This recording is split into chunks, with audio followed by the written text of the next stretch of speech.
یہ ایک بڑا عجیب الیکشن ہے جس میں پہلے سے معلوم ہے کون پرائم منسٹر بنے گا. نواز شریف جو ہے نیکسٹ پپٹ ہوں گے. پاکستان میں الیکشنز ہو رہے ہیں، یہ واقعہ ایک اپنے آپ میں ایک ہاسیاسپد واقعہ ہے. یہ ایک بڑا عجیب الیکشن ہے جس میں پہلے سے معلوم ہے کون پرائم منسٹر بنے گا اور کون سی پارٹی کو کتنی سیٹیں ملیں گی. دو مین کینڈیڈیٹ ہیں ویسے دیکھا جائے تو، ایک فارمر پرائم منسٹر جو تھے نواز شریف، میاں نواز شریف، اور دوسرے بلاول بھٹو، یہ بھی ریس میں ہے لیکن یہ بہت پیچھے نظر آتے ہیں. اب کوشش نواز شریف کی یہ ہے کہ ان کو سنگل لارجسٹ پارٹی ایمرج ہو. دوسری طرف ایک چیز اور بھی ہے، اگر بہت کولیشن میں ہو سکتا ہے کہ نواز شریف پردھان منتری نہ بنے بلکہ وہ اپنی بیٹی مریم کو بھی پروموٹ کر سکتے ہیں. صحت بھی ان کی ٹھیک نہیں ہے، اور دوسری بات یہ ہے کہ اس کولیشن کو پیچھے سے چلانا ان کے لیے زیادہ آسان ہوگا. ویسے نواز شریف کے اب سمبند بہت اچھے ہو گئے ہیں پاکستان کی سینا سے، فیملی دوبارہ سے ریہیبلیٹیٹ ہو گئے ہیں، ان کے سارے گناہ معاف کر دیے گئے ہیں، واپس آ گئے ہیں. وائلنس کا ڈر ہے کیونکہ آلریڈی کافی ہو چکا ہے، شروع ہو چکا ہے. کل دیکھنا یہ ہے کہ کس طرح، خاص طور سے خیبر پختونخوا اور بلوچستان، یہ دو جگہوں پہ لگاتار وائلنس چل رہے ہیں اور آگے بھی بڑھنے کا.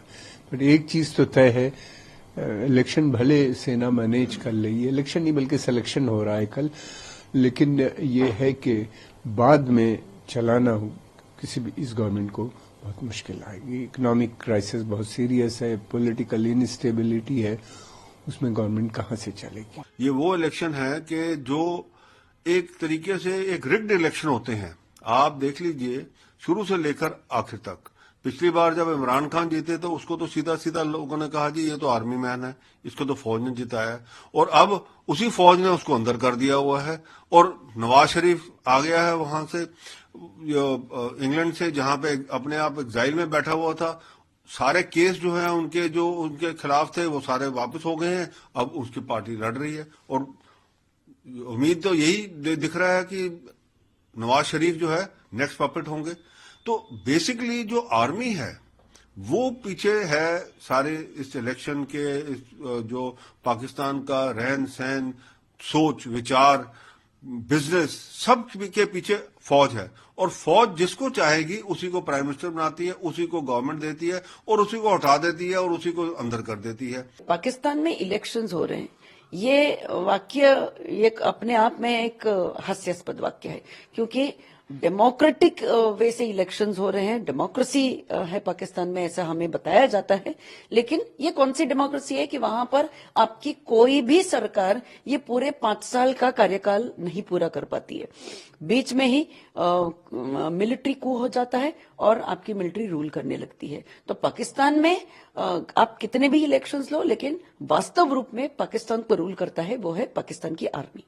دوسری چیز ایسی کہ پاکستان کے الیکشنز میں، جنرل الیکشنز میں آتنکوادی حصہ لے رہے ہیں. آتنکوادیوں نے حافظ سعید کی پارٹی، ان کے جو بھی نیتا ہے، ان نیتاؤں نے ایک الگ پارٹی بنائی ہے. اس الگ پارٹی کے نام کے انڈر وہ ٹکٹ لے کر وہ الیکشن لڑ رہے ہیں. تو اگر آپ آتنکوادیوں کو ووٹ کر کے دینے والے ہیں تو آپ کے دیش کا کیا ہی ہوگا، یہ اوپر والا جانے.